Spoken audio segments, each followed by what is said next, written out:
નમસ્કાર તાલીમાર્થી મિત્રો. ઔદ્યોગિક તાલીમ સંસ્થા રાજકોટથી હું આશિષ ગોરવાડિયા, ઇન્સ્ટ્રક્ટર એમ્પ્લોયબિલિટી સ્કિલ્સ. આજના સેશનમાં આપ સૌનું હાર્દિક સ્વાગત કરું છું. મિત્રો, આજના સેશનમાં આપણે લોકો શીખી રહ્યા છીએ સેમેસ્ટર 2માં ટોપિક 6.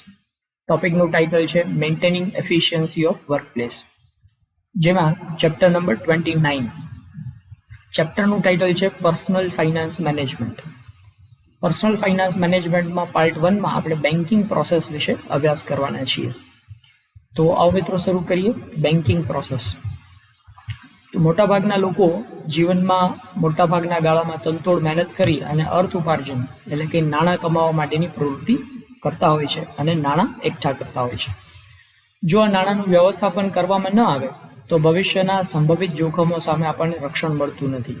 એટલે કે તમે જેટલા રૂપિયા કમાઓ એ બધા રૂપિયા વાપરી નાખો તો ભવિષ્યમાં અચાનક કંઈક જોખમ ઉદ્ભવે, અચાનક કોઈ પણ પ્રકારની બીમારી આવે અથવા તો ઘરના કોઈ સભ્યનું ન કરે નારાયણને અકસ્માત થાય તો અકસ્માતના સંજોગોમાં તમને હોસ્પિટલના ખર્ચાઓને પહોંચી વળવા માટે નાણાંની જરૂર પડશે. પણ જો આ નાણાંનું વ્યવસ્થિત રીતે આયોજન ન કર્યું હોય તો આપણી પાસે જરૂરિયાતના સમયમાં નાણાં ઉપલબ્ધ નહીં હોય. ભવિષ્યના જોખમો અને સંભવિત આર્થિક કટોકટીને પહોંચી વળવા માટે કમાયેલા નાણાંનું વ્યક્તિ કે તેના કુટુંબ દ્વારા બજેટ, ખર્ચ અને બચત કરવા માટે વ્યક્તિગત નાણાકીય આયોજન, પર્સનલ ફાઇનાન્સ મેનેજમેન્ટને ગુજરાતીમાં આપણે કહી શકીએ વ્યક્તિગત નાણાકીય આયોજન. આમ કુટુંબમાં જે કંઈ પણ આવક છે એ આવકના હિસાબે ખર્ચનું યોગ્ય પ્રમાણ જાળવી અને થોડી ઘણી જો બચત કરવામાં આવે, દર મહિને થોડા રૂપિયા બચાવવામાં આવે તો આર્થિક કટોકટીના સમયમાં એ બચાવેલા રૂપિયા છે એ તમારા માટે મદદરૂપ થશે. તો આ બચત કરેલા રૂપિયા છે એને સાચવવા માટે એને તમારે બેંકમાં ડિપોઝિટ કરવા જોઈએ, જેથી કરીને તમારા નાણાં સચવાઈ પણ રહે અને સાથે સાથે તમને એ વ્યાજ પણ મળતું રહે. તો એક સાઈડ ઇન્કમ તરીકે તમે એ વ્યાજમાંથી પણ રકમ કમાઈ શકો. તો આના માટે બેન્કિંગ એ ખૂબ જ આવશ્યક સેવા છે. વ્યાપારી બેન્કો નાણાકીય સિસ્ટમ અને અર્થતંત્રને ટકાવી રાખવા માટે અગત્યનો ભાગ ભજવે છે. બેન્કો બચત કરનાર લોકો પાસેથી, નાણાકીય સંસ્થાઓ પાસેથી નાણાં મેળવે છે અને જરૂરિયાતમંદ લોકો જેવા કે વેપારીઓ, ઉદ્યોગપતિઓ એને લોન પેટે આ નાણાંની ફાળવણી કરે છે. આમ ભંડોળને કાર્યદક્ષ રીતે ફેરવીને અર્થતંત્રને વેગવંતું રાખે છે, અર્થતંત્રને મજબૂત રાખવાનું કામ આ બેંક દ્વારા કરવામાં આવે છે. ટૂંકમાં જેની પાસે થોડી ઘણી બચતો છે એ બચત બેંકને આપી દેશે. બેંક પાસે એ મોટું ભંડોળ ઊભું થશે અને આ ભંડોળ જે લોકોની જરૂરિયાત છે, વેપારીઓ હોય, ઉદ્યોગપતિઓ હોય, એ લોકોને લોન તરીકે આપવામાં આવશે. મતલબ કે એક લોકોએ જે બચત કરી છે એ બીજા લોકોની જરૂરિયાત છે તો એને ફાળવી દેવામાં આવે છે. આમ અર્થતંત્રમાં જેની પાસે વધારાના પૈસા છે એની પાસેથી લઈને જેને પૈસાની જરૂર છે એને એ પૈસા ફાળવવામાં આવે. આ કામ કરતી સંસ્થા એટલે બેંક. તો બેંક એ નાણાકીય મધ્યસ્થી કરનાર વ્યવસ્થા તંત્ર છે. બેંકોના અગત્યના કાર્યો જો આપણે જોઈએ તો જુદા જુદા પ્રકારની ડિપોઝિટ સ્વીકારે છે, જેમ કે સેવિંગ્સ અકાઉન્ટમાં ડિપોઝિટ સ્વીકારે, એ રીતે ફિક્સ ડિપોઝિટ અકાઉન્ટ હોય, કરંટ અકાઉન્ટ હોય, રિકરિંગ ડિપોઝિટ અકાઉન્ટ હોય. આમ અલગ અલગ પ્રકારના અકાઉન્ટમાં એ નાણાં સ્વીકારે છે, ડિપોઝિટ સ્વીકારે છે અને એ ડિપોઝિટ ઉપર ગ્રાહકોને વ્યાજ ચૂકવે છે. આ ઉપરાંત જે લોકોની જરૂરિયાત છે નાણાંની એ લોકોને અલગ અલગ રીતે નાણાં આપે છે. નાણાં આપવાની રીતમાં જો આપણે વાત કરીએ તો લોનના સ્વરૂપમાં, ઓવરડ્રાફ્ટના સ્વરૂપમાં કે કેશ ક્રેડિટના સ્વરૂપમાં જરૂરિયાતમંદ લોકોને નાણાંનું ધિરાણ કરવાનું કામ કરે છે.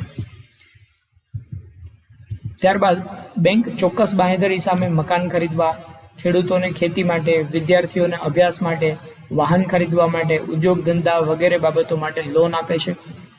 આ ઉપરાંત ખાસ લોન જેમ કે ગોલ્ડ લોન એટલે કે સોનાના દાગીના છે એ તમે ગીરવે મૂકીને એના આધાર ઉપર પણ લોન લઈ શકો છો. બેંક તેના ગ્રાહકોના એજન્ટ તરીકે ભૂમિકા ભજવે છે.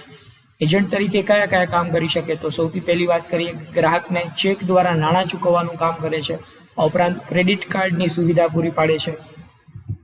ગ્રાહકના નાણાં અન્યના નાણાં ગ્રાહકના ખાતામાં ટ્રાન્સફર કરે છે. મતલબ કે માનો કે તમારે વીજળીનું બિલ ચૂકવવાનું છે તો તમારા ખાતામાંથી વીજળી કંપનીના ખાતામાં એ નાણાં ટ્રાન્સફર કરીને બિલ ચૂકવણી કરી આપશે.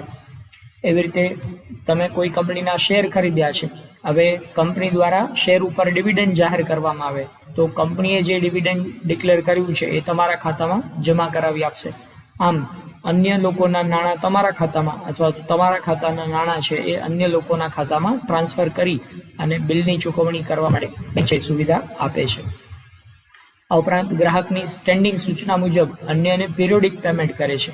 મતલબ કે તમારે કોઈ નિયમિત ચૂકવણી કરવાની થતી હોય, દાખલા તરીકે તમે વીમા કંપની પાસેથી વીમો લીધો છે અને આ વીમાનું પ્રીમિયમ તમારે ચૂકવવાનું છે, માનો કે દર 3 મહિને તમારે પ્રીમિયમ ચૂકવવાનું થાય છે, તો તમે તમારી બેંકને સૂચના આપી દો કે આ વીમા કંપનીને દર 3 મહિને મારા ખાતામાંથી માનો કે પ્રીમિયમ 15,000 રૂપિયા ભરવાનું છે, તો તમારા ખાતામાંથી દર 3 મહિને 15,000 રૂપિયા વીમા કંપનીને ચૂકવી આપશે. તો આ પણ એજન્ટ તરીકે એક કામ કરે છે બેંક. ઉપરાંત વિદેશી ચલણને બદલી આપે છે. વિદેશી ચલણ એટલે ડોલર, પાઉન્ડ, યેન, આ બધા અલગ અલગ વિદેશી ચલણ જેને ફોરેન કરન્સી આપણે કહીએ છીએ. તો તમારે ફોરેન કરન્સીમાંથી ઇન્ડિયન કરન્સીમાં રૂપાંતર કરવું હોય, માનો કે ડોલરના બદલામાં તમારે રૂપિયા જોઈએ છે અથવા તો રૂપિયાના બદલામાં તમારે ડોલરની જરૂરિયાત છે, તો એ ચલણની બદલી કરી આપવાનું કામ પણ આ બેંક દ્વારા કરવામાં આવે છે. ઉપરાંત અંગત કિંમતી ચીજ વસ્તુઓ મૂકવા માટે સેફ ડિપોઝિટ વોલ્ટ, જેને આપણે સાદી ભાષામાં લોકર તરીકે ઓળખીએ છીએ, તો આમ લોકરની સુવિધા પણ બેંક દ્વારા આપવામાં આવે છે. મતલબ કે તમારી કોઈ કિંમતી વસ્તુઓ છે, કિંમતી ઘરેણાં છે કે કિંમતી દસ્તાવેજ છે, એ સાચવવા માટે બેંક દ્વારા આ લોકર આપવામાં આવશે. લોકરની અંદર તમે એ વસ્તુ સાચવી શકો છો. ત્યારબાદ તે વિમાના પ્રીમિયમ, વીજળીનું બિલ, ટેલિફોનનું બિલ, વિદ્યાર્થીઓની ફીસ વગેરે સ્વીકારવાનું કામ પણ કરે છે. વ્યક્તિઓના પગાર, પેન્શન, વ્યાજ, ડિવિડન્ડ વગેરેની ચૂકવણી કરવાનું કામ પણ કરે છે. ઉપરાંત બેંક છે સામાજિક કલ્યાણની વિવિધ પ્રવૃત્તિઓ કરે છે. એટીએમ એટલે કે ઓટોમેટેડ ટેલર મશીન, આ ઉપરાંત સીડીએમ એટલે કે કેશ ડિપોઝિટ મશીન, પીઓએસ એટલે કે પોઈન્ટ ઓફ સેલ મશીન અલગ અલગ જગ્યાએ ઇન્સ્ટોલ કરી અને ગ્રાહકોને સરળતાથી નાણાંની આપ-લે કરવા માટે, નાણાકીય વ્યવહારોને સરળ બનાવવા માટે આ બેંક પ્રવૃત્તિ કરે છે. ત્યારબાદ બેંકના લાભો મેળવવા માટે તેમજ અર્થતંત્રનો ભાગ બનવા માટે વ્યક્તિએ બેંકમાં ખાતું ખોલાવવું જરૂરી છે. બેંક વ્યક્તિ અને તેના ડોક્યુમેન્ટ ચકાસીને ખાતું ખોલી આપે છે. ખાતું ખોલાવવા માટે અલગ અલગ પ્રકારના દસ્તાવેજો જરૂરી હોય છે, જેમાં વ્યક્તિની ઓળખાણ માટે જે દસ્તાવેજો તમે જમા કરાવી શકો, એમાં દાખલા તરીકે તમારું વોટર આઈડી કાર્ડ હોય, એટલે કે ચૂંટણી કાર્ડ જેને આપણે કહીએ, આધાર કાર્ડ તમે જમા કરાવી શકો, પાન કાર્ડ છે, પાસપોર્ટ અથવા તો ડ્રાઇવિંગ લાઇસન્સ હોઈ શકે, અથવા તો ફોટાવાળું કોઈ પણ સરકારી ઓળખપત્ર હોય એ તમે વ્યક્તિની ઓળખ માટે જમા કરાવી શકો છો. અહીંયા આપેલા છે ઉદાહરણોમાંથી કોઈ પણ એક ની પ્રમાણિત નકલ મતલબ કે સેલ્ફ અટેસ્ટેડ, નીચે તમારી સહી કરી અને તમારે એ નકલ જમા કરાવવાની હોય છે. રીતે રહેઠાણના પુરાવા માટે તમે શું જમા કરાવી શકો? તો રહેઠાણના પુરાવા માટે રેશન કાર્ડ હોઈ શકે, લાઇટ બિલ હોય, telephone bill, driving licence, passport, આમાંથી કોઈ પણ એકની પ્રમાણિત નકલ તમે રહેઠાણના પુરાવા માટે જમા કરાવી શકો છો. તો આમ ખાતું ખોલવા માટે વ્યક્તિગત ઓળખ માટે અને રહેઠાણના ઓળખ પુરાવા તરીકે અહીંયા આપેલા જે દસ્તાવેજો છે તેમાંથી કોઈ પણ એકની દસ્તાવેજની નકલ તમારે ખાતું ખોલાવવા માટે જમા કરાવવાની રહે છે. ત્યારબાદ કેટેગરીઝ ઓફ કસ્ટમર અકાઉન્ટ્સ, એટલે કે બેંકમાં તમે કયા કયા પ્રકારના અકાઉન્ટ ખોલાવી શકો એના વિશેની વાત આપણે અહીંયા સમજીએ. તો સૌથી પહેલું અને સૌથી વધારે પ્રચલિત ખાતું છે બચત ખાતું, જેને ઇંગ્લિશમાં આપણે કહીએ છીએ સેવિંગ અકાઉન્ટ. આ ખાતું એક કે વધુ વ્યક્તિઓ દ્વારા જોઈન્ટ અકાઉન્ટના સ્વરૂપમાં ખોલાવી શકાય છે. વ્યક્તિગત પણ ખોલાવી શકાય, એક કરતાં વધારે વ્યક્તિઓ જોઈન્ટ અકાઉન્ટ પણ ખોલાવી શકે છે. તેનો મુખ્ય હેતુ નાણાંની બચત કરવાનો છે. મતલબ કે તમે દર મહિને જે આવક મેળવો છો, આવકમાંથી થોડી રકમ તમે બચાવેલી હોય તો આ બચત ખાતામાં તમે જમા કરાવી શકો. આ ખાતાની રકમ ઉપર બેંક છે નિશ્ચિત વ્યાજ ચૂકવે છે. આ વ્યાજ સામાન્ય રીતે 4%ની આસપાસ વ્યાજ હોય છે. મોટાભાગના લોકો આ પ્રકારનું ખાતું ખોલાવતા હોય છે. ત્યારબાદ બીજું ખાતું છે ચાલુ ખાતું, જેને ઇંગ્લિશમાં આપણે કહીએ છીએ કરંટ અકાઉન્ટ. વેપારીઓ, કંપનીઓ, સરકારી કચેરીઓ કે જેમને રોજબરોજ મોટા પ્રમાણમાં નાણાંની લેવડ-દેવડ કરવાની થતી હોય, આવી સંસ્થાઓ છે એ લોકો ચાલુ ખાતું એટલે કે કરંટ અકાઉન્ટ ખોલાવતા હોય છે. આ ખાતા ઉપર બેંક કોઈ પણ પ્રકારનું વ્યાજ ચૂકવતી નથી, કારણ કે નાણાકીય વ્યવહારો જેટલા બધા વધારે હોય છે કે બેંકને એ ખર્ચ પોસાતો નથી. એટલા કારણે એ બેંક આ પ્રકારના ખાતામાં જે જમા રકમ હોય એના ઉપર કોઈ વ્યાજ ચૂકવતી નથી. ત્યારબાદ નેક્સ્ટ છે recurring account. Recurring deposit account, એટલે આ પ્રકારના ખાતામાં વ્યક્તિઓ અમુક નિશ્ચિત સમયગાળાના આધાર ઉપર નિર્ધારિત રકમ જમા કરાવતા હોય છે. દાખલા તરીકે કોઈ વ્યક્તિએ નક્કી કર્યું છે કે હું દર મહિને 5,000 રૂપિયા મારા ખાતામાં જમા કરાવીશ, તો આમ દર મહિને 5,000 રૂપિયા એ બેંક છે એ એકાઉન્ટમાં જમા કરાવી દેશે. આ પ્રકારે નિશ્ચિત સમયગાળા દરમિયાન નિશ્ચિત રકમ છે એ ચૂકવવામાં આવતી હોય, બેંકમાં ડિપોઝિટ કરવામાં આવતી હોય, તો આને રિકરિંગ ડિપોઝિટ તરીકે ઓળખવામાં આવે છે. આ પ્રકારના ખાતામાં સામાન્ય રીતે 7% જેટલું વ્યાજ ચૂકવવામાં આવતું હોય છે. ત્યારબાદ છે બાંધી મુદતનું ખાતું, જેને ઇંગ્લિશમાં કહેવાય છે ફિક્સ્ડ ડિપોઝિટ એકાઉન્ટ. જે લોકો પાસે લાંબા ગાળાના નિશ્ચિત સમય માટે નાણાં સરપ્લસ હોય, માનો કે તમારી પાસે 5 લાખ રૂપિયા પડ્યા છે અને તમને ખબર છે કે આવનારા 5 વર્ષ કે 7 વર્ષ માટે આ 5 લાખ રૂપિયાની મારે કોઈ જરૂરિયાત રહેવાની નથી, તો આવા સંજોગોમાં તમે બેંકમાં આ 5 લાખ રૂપિયા જમા કરાવી શકો. માનો કે 7 વર્ષ માટે તમે જમા કરાવી દીધા, તો 7 વર્ષ સુધી એ તમારા 5 લાખ રૂપિયા બેંકમાં જમા રહેશે. વચ્ચેથી તમે એ રકમને ઉપાડી નથી શકતા. 7 વર્ષના અંતે વ્યાજ સહિત તમને તમારી રકમ છે પરત મળી જાય છે. તો આ પ્રકારની જે વ્યવસ્થા છે આને ફિક્સ ડિપોઝિટ એકાઉન્ટ કહેવામાં આવે છે. આ ખાતામાં વ્યાજ દર સામાન્ય રીતે 7.5% થી 8% જેટલો વ્યાજ દર આપવામાં આવતો હોય છે. જો ખાતેદાર નિશ્ચિત સમય પહેલા નાણાં ઉપાડી લે તો એને નિશ્ચિત વ્યાજ કરતાં ઓછું વ્યાજ મળતું હોય છે. દાખલા તરીકે તમે 7 વર્ષ માટે નાણાં ડિપોઝિટ કરાવ્યા છે, પણ ચોથા વર્ષે તમને એમ લાગે છે કે મારે નાણાંની જરૂર છે, તો તમે ચોથા વર્ષે એ રકમ ઉપાડી લો છો, તો તમને 7 વર્ષ માટે જે નક્કી કરેલું હોય એ દર પ્રમાણે વ્યાજ નહીં મળે, પણ 4 વર્ષ માટેના નક્કી કરેલા દર પ્રમાણે તમને વ્યાજ મળશે. એટલે કે તમારું વ્યાજ જે મળવાપાત્ર હતું એના કરતાં ઓછું મળશે. ત્યારબાદ નેક્સ્ટ છે automated teller machine. Automated teller machine, જેને આપણે સામાન્ય રીતે એટીએમ તરીકે ઓળખીએ છીએ. જ્યારે તમારે બેંકમાંથી નાણાં ઉપાડવા છે તો બેંકની સંસ્થા પાસે રૂબરૂ જવાને બદલે આ એટીએમ મશીનમાં તમારી પાસે જે એટીએમ કાર્ડ હોય, એટીએમ કાર્ડ સ્વાઇપ કરી અને એમાં પિન નંબર એન્ટર કરી તમારી જરૂરિયાતની રકમ છે એ તમે બેંકમાંથી ઉપાડી શકો છો. આ એક ઇલેક્ટ્રોનિક બેન્કિંગ આઉટલેટ છે, જેમાં ક્લાર્ક, કેશિયર કે અન્ય કોઈ સ્ટાફની મદદ વિના તમે બેન્કિંગ ટ્રાન્ઝેક્શન કરી શકો છો. તે માટે તમારી પાસે એટીએમ કાર્ડ હોવું જોઈએ અને બેંક દ્વારા આપવામાં આવેલો એક નંબર છે જેને પિન તરીકે ઓળખવામાં આવે છે, જેનું ફૂલ ફોર્મ છે પર્સનલ આઈડેન્ટિફિકેશન નંબર. જો તમારી પાસે આ એટીએમ કાર્ડ અને પર્સનલ આઈડેન્ટિફિકેશન નંબર છે તો એનો ઉપયોગ કરી અને તમે બેંકમાંથી રૂપિયા ઉપાડી શકો છો. એટીએમના ઉપયોગથી ગમે તે સમયે ગમે તે સ્થળે બેંક સાથે સંકળાયેલા એટીએમમાંથી તમે નાણાં ઉપાડી શકો છો, નાણાં તબદીલ કરી શકો છો, નાણાં જમા કરાવી શકો છો, અથવા તો બેલેન્સ માટેની ઇન્ક્વાયરી કરી શકો છો, બેલેન્સનું પ્રિન્ટેડ સ્ટેટમેન્ટ મેળવી શકો છો. એટીએમ દ્વારા પૂરી પડાતી ફેસિલિટી અનુસાર તે ઘણા અલગ અલગ પ્રકારના હોય છે, જેમ કે ઓનસાઇટ એટીએમ. ઓનસાઇટ એટીએમ મતલબ શું? તો કે બેંકની જે સંસ્થા છે એ સંસ્થાના પ્રિમાઇસીસમાં જ એટીએમ ઇન્સ્ટોલ કરવામાં આવેલું હોય છે, એને ઓનસાઇટ એટીએમ કહેવાય. તેમાં cash deposit, cash withdrawal, balance inquiry, fund transfer, આ અલગ અલગ પ્રકારની મલ્ટીફંક્શન ફેસિલિટી હોય છે. ત્યારબાદ બીજો પ્રકાર છે એને કહેવાય ઓફ સાઇટ એટીએમ, એટલે કે બેંકની સંસ્થા જે જગ્યાએ છે એના કરતાં દૂર અલગ અલગ જગ્યાએ આ મશીન મૂકવામાં આવેલું હોય તો એને ઓફ સાઇટ એટીએમ કહેવાય છે. આ પ્રકારના મશીન બેંકથી દૂર ખાસ અલગ અલગ સ્થળોએ મૂકવામાં આવેલા હોય છે. તેમાં મર્યાદિત ફેસિલિટી હોય છે, જેમ કે તમે કેશ વિડ્રોલ કરી શકો અથવા તો બેલેન્સ ઇન્ક્વાયરી કરી શકો, મિની સ્ટેટમેન્ટ મેળવી શકો. આમ મર્યાદિત સુવિધા ત્યાં પૂરી પાડવામાં આવતી હોય છે. તો આમ બે પ્રકારના એટીએમ હોય છે. ઓન સાઇટ એટીએમ મતલબ કે બેંકની સંસ્થામાં જ એ એટીએમ હોય છે. ઓફ સાઇટ એટલે કે સંસ્થાથી અલગ જગ્યાએ, દૂર જગ્યાએ એ મૂકવામાં આવેલું હોય છે. ATM card. તો એટીએમ કાર્ડ એ કોઈ પણ બેંક અથવા ફાઇનાન્શિયલ ઇન્સ્ટિટ્યૂટ દ્વારા ઇસ્યુ કરવામાં આવતું કાર્ડ છે.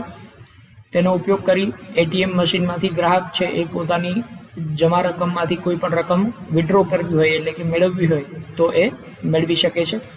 એટીએમ કાર્ડની સાઇઝ છે સામાન્ય રીતે 85.60 mm થી 53.98 mmની આ એટીએમ કાર્ડની સાઇઝ હોય છે.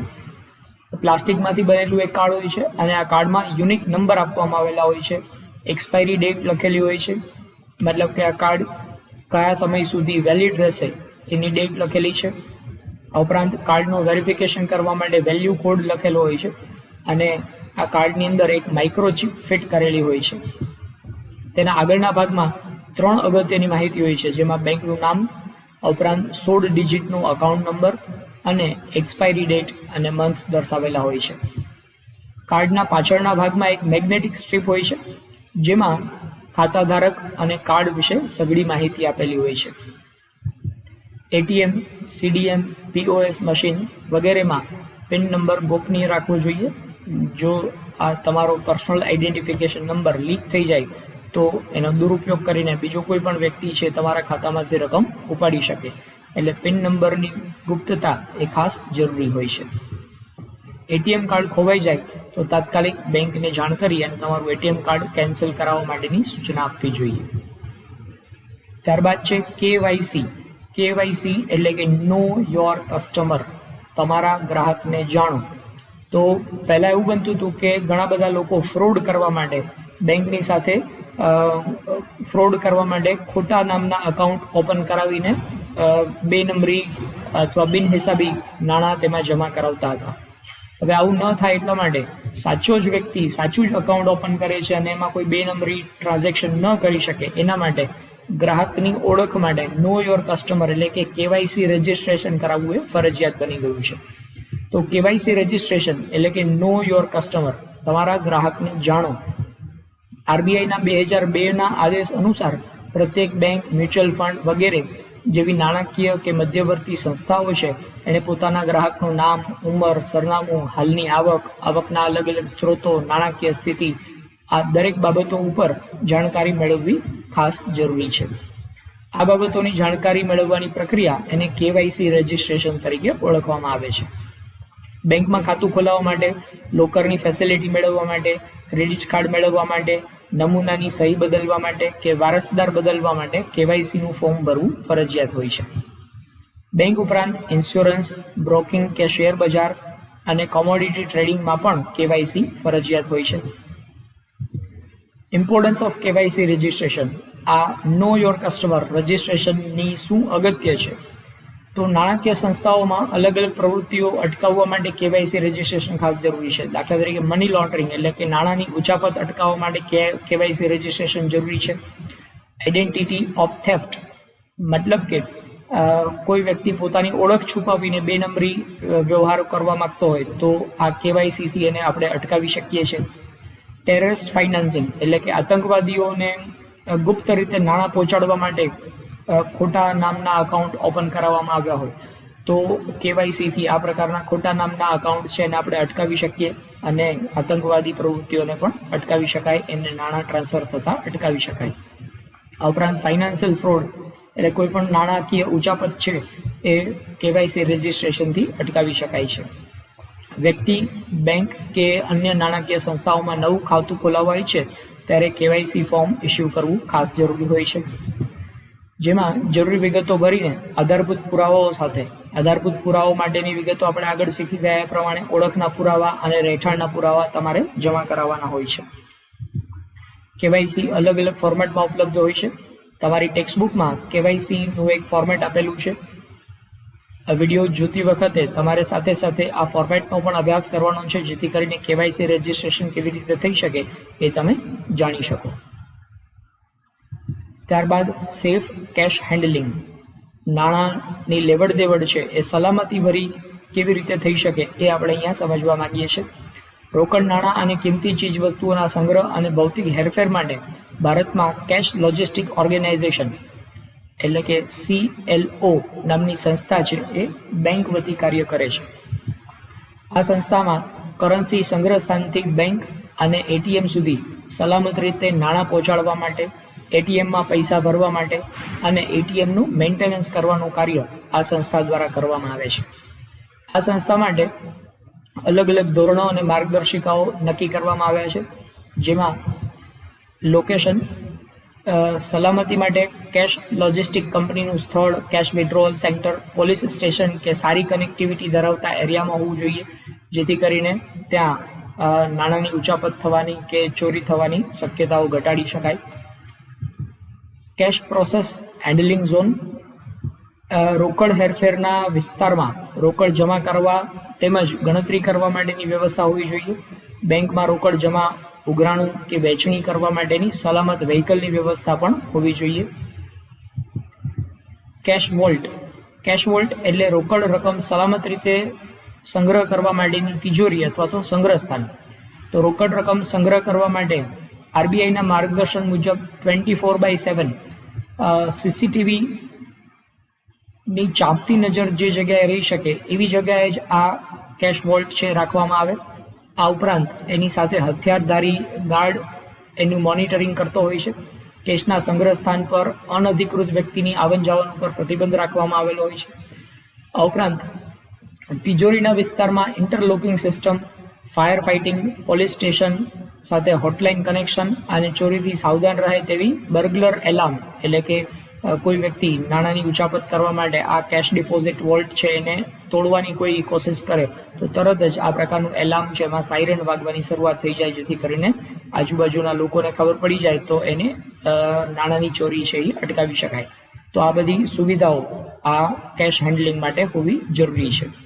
ઉપરાંત ઓફિસની જગ્યા, તો ઓફિસના કર્મચારીઓ તેમજ અન્ય કામકાજ માટે પૂરતા પ્રમાણમાં જગ્યા ઉપલબ્ધ કરાવવી એ ખાસ જરૂરી છે. તો ત્યાં કેશ હેન્ડલિંગ છે સલામતીપૂર્વક થઈ શકે છે. તો આમ બેન્કિંગ પ્રોસેસ વિશે આપણે માહિતી મેળવી. Thank you. નમસ્કાર તાલીમાર્થી મિત્રો, ઔદ્યોગિક તાલીમ સંસ્થા રાજકોટથી હું આશિષ ગોરવાડિયા, ઇન્સ્ટ્રક્ટર એમ્પ્લોયબિલિટી સ્કિલ્સ. આજના સેશનમાં આપ સૌનું હાર્દિક સ્વાગત કરું છું. મિત્રો, આપણે લોકો શીખી રહ્યા છીએ સેમેસ્ટર 2માં ટોપિક 6. ટોપિકનું ટાઇટલ છે મેન્ટેનિંગ એફિશિયન્સી ઓફ વર્કપ્લેસ, જેમાં ચેપ્ટર નંબર 29 જેના પાર્ટ 2માં આપણે લોકો વાત કરી રહ્યા છીએ પર્સનલ ફાઇનાન્સ મેનેજમેન્ટ, જેની અંદર personal risk and insurance. Risk એટલે જોખમ અને ઇન્સ્યોરન્સ એટલે વીમો. તો આ જોખમ અને જોખમથી રક્ષણ આપવા માટે વીમો આ કેવી રીતે આપણને મદદરૂપ થઈ શકે છે એના વિશેની વિગતો આપણે આ લેસનમાં સમજવાના છીએ. તો આવો શરૂ કરીએ. રિસ્ક એટલે કે જોખમ. તો પર્સનલ રિસ્ક ભવિષ્યમાં સંભવિત કે આકસ્મિક ઘટનાઓ કે જોખમો સામે રક્ષણ મેળવવા માટે ખર્ચને પહોંચી વળવા માટે વીમો ઉતરાવવો એટલે કે વીમા કવચ પૂરું પાડવું એ વ્યક્તિગત જોખમ વ્યવસ્થાપન કહેવાય છે. વીમા કવચ પૂરું પાડવાથી જોખમોથી ઉત્પન્ન થતા નાણાકીય નુકસાનને આપણે સરભર કરી શકીએ છીએ. ટાઈપ્સ ઓફ રિસ્ક એટલે કે વ્યક્તિની સામે કે કોઈ પણ ધંધાની સામે કયા અલગ અલગ પ્રકારના રિસ્ક એટલે કે જોખમો રહેલા છે એના વિશેની વાત કરીએ તો વ્યક્તિ અને સંપત્તિને નુકસાન કરે તેવા જોખમોમાં અલગ અલગ પ્રકારના જોખમો, જેમાં પહેલું છે પ્યોર રિસ્ક એટલે કે શુદ્ધ જોખમ, બીજું છે સ્પેક્યુલેટિવ રિસ્ક એટલે કે અંદાજિત જોખમ, પર્ટિક્યુલર રિસ્ક એટલે કે ખાસ જોખમ, ફંડામેન્ટલ રિસ્ક એટલે કે મૂળભૂત જોખમ અને સ્ટેટિક રિસ્ક એટલે કે સ્થિર જોખમ, ડાયનેમિક રિસ્ક એટલે ચલિત જોખમ. આમ અલગ અલગ પ્રકારના જોખમો વ્યક્તિને અસર કરતા હોય છે. જોખમનું વ્યવસ્થાપન કરવા માટેના 4 અલગ અલગ તબક્કાઓ છે, જેમાં સૌથી પહેલો તબક્કો છે જોખમને ઓળખવું અને એનું વિશ્લેષણ કરવું. તેમાં વ્યક્તિ કે સંપત્તિ સાથે સંકળાયેલા જોખમોનો અભ્યાસ કરવામાં આવે છે. બીજું છે જોખમનું નિવારણ કરવું. તેમાં વ્યક્તિ કે સંપત્તિ સાથે સંકળાયેલા જોખમને ટાળવાના પ્રયત્ન કરવામાં આવે છે.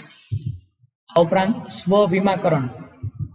જો કોઈ વ્યક્તિ જોખમના સંભવિત પરિણામનું વ્યવસ્થાપન કરવા માંગતો હોય તો એવા સંજોગોમાં તેની અસરોને પોતાની રીતે નિર્ણય કરે અને તેનું સ્વ વીમાકરણ કરે. શિક્ષણ, તાલીમ, મોક ડ્રીલ, પેપીનો ઉપયોગ કરી જોખમને ઘટાડી શકાય છે. આ ઉપરાંત છે જોખમ હસ્તાંતરણ. જોખમનું હસ્તાંતરણ એટલે કે વીમા કંપની પાસેથી વીમો ઉતરાવવો. મતલબ કે જો તમે વીમા કંપની પાસેથી વીમો લીધો છે તો તમારી ઉપર જે જોખમ રહેલું છે એ જોખમથી તમને જે નુકસાન થવાનું છે નુકસાન તમે વીમા કંપની ઉપર ટ્રાન્સફર કરી દીધું છે. તો આ જોખમનું હસ્તાંતરણ કર્યું કહેવાય. તો જોખમનું સંચાલન કરવાની આ સૌથી અસરકારક રીત છે, જેમાં કમનસીબ બનાવ કે સંકટ સમયે ઉત્પન્ન થતા નુકસાનને પહોંચી વળવા માટે અન્ય પક્ષકાર એટલે કે વીમા કંપની તમને મદદરૂપ થાય છે. ત્યારબાદ ઇન્સ્યોરન્સની વાત કરીએ તો સૌથી પહેલો ઇન્સ્યોરન્સ છે લાઈફ ઇન્સ્યોરન્સ. જો વીમાધારકનું અસમયે મૃત્યુ થાય તો વીમા કંપની તેના વારસદારોને ચોક્કસ રકમ ચૂકવે છે. કેટલાક કિસ્સાઓમાં અસાધ્ય બીમારી કે ભયાનક બીમારીની સામે પણ વીમા કંપની દ્વારા વળતર ચૂકવવામાં આવતું હોય છે. ત્યારબાદ છે total and permanent disability insurance. એટલે કે કોઈ વ્યક્તિ શારીરિક રીતે અપંગ બને તો અપંગતાને કારણે એ વ્યક્તિ કામ પર જઈ શકતો નથી, એ વ્યક્તિ પોતાનું જીવન નિર્વાહ ચલાવવા માટે સક્ષમ રહી શકતો નથી. તો આવા સંજોગોમાં વ્યક્તિ છે એની આ જોખમને હળવું કરવા માટે વીમા કંપની દ્વારા ડિસેબિલિટી માટેનું ઇન્સ્યોરન્સ આપવામાં આવે છે. આ પ્રકારના વીમામાં ધારક કાયમી અને સંપૂર્ણપણે અપંગ બને તો એવા સંજોગોમાં ગ્રાહકને આ રકમ ચૂકવવામાં આવતી હોય છે. Trauma insurance. ટ્રોમા એટલે કોઈ ખાસ પ્રકારની ઈજા. આ પ્રકારના વીમામાં વીમાધારકને કોઈ ઈજા થાય અને એને કારણે વીમાધારક છે એની જિંદગી ઉપર જોખમ આવતું હોય છે તો એવા સંજોગોમાં ઇન્સ્યોરન્સ કંપની દ્વારા તમને રકમ ચૂકવવામાં આવતી હોય છે. ત્યારબાદ છે ઇન્કમ પ્રોટેક્શન ઇન્સ્યોરન્સ. આ પ્રકારના વીમામાં વીમાધારક જો બીમાર પડે કે ઇજાગ્રસ્ત થાય અને કામ કરવા માટે અક્ષમ બને તો એવા સંજોગોમાં એને નક્કી કરેલું માસિક વળતર છે એ વીમા કંપની દ્વારા ચૂકવવામાં આવતું હોય છે. દાખલા તરીકે તમે કામ કરતા હતા ત્યારે તમારો પગાર દર મહિને 10,000 રૂપિયા હતો. તમે ઇન્કમ પ્રોટેક્શન ઇન્સ્યોરન્સ લીધું છે અને માનો કે તમે બીમાર પડો છો, માનો 6 મહિના સુધી આ બીમારી ચાલી અને આ 6 મહિના સુધી તમે કામ પર ન જઈ શક્યા તો 6 મહિના સુધી તમારી આવક બંધ થઈ ગઈ અને આ આવક બંધ થઈ ગઈ તો એની સામે રક્ષણ પૂરું પાડવા માટે જો તમે આ પ્રકારનું ઇન્સ્યોરન્સ લીધું હશે તો વીમા કંપની દ્વારા એ 6 મહિના માટે તમને માસિક વળતર જે નક્કી કરેલું હશે એ ચૂકવવામાં આવશે. તો આનો મતલબ કે તમારી આવક છે એનું પ્રોટેક્શન થઈ ગયું. તમે કામ કરવા નથી જઈ શકતા તેમ છતાં પણ વીમા કંપની દ્વારા તમને એ નિશ્ચિત દરે આવક ચૂકવતી રહેવામાં આવશે. આ ઉપરાંત બીજા અલગ અલગ પ્રકારના ઇન્સ્યોરન્સ છે જેમાં આગ લાગવાથી નુકસાન થાય તો એના માટેનો ઇન્સ્યોરન્સ, હુલ્લડ કે હડતાલ કે ચોરી વગેરેને કારણે જે સંપત્તિને નુકસાન થતું હોય એના માટે ઇન્સ્યોરન્સ લઈ શકાય. ઓટોમોબાઈલ કે વ્હીકલમાં અકસ્માતને કારણે નુકસાન થઈ શકતું હોય તો એનાથી બચવા માટે પણ ઇન્સ્યોરન્સ લઈ શકાય. બોઇલર કે અન્ય કોઈ મશીનરી છે એમાં ધડાકા કે વિસ્ફોટને કારણે થતું નુકસાન છે એ નુકસાનને સામે રક્ષણ મેળવવા માટે પણ ઇન્સ્યોરન્સ મેળવી શકાય છે. તો આમ અલગ અલગ પ્રકારના ઇન્સ્યોરન્સથી આપણે જોખમને હળવું કરી શકીએ છીએ, જોખમને ઘટાડી શકીએ છીએ. Thank you.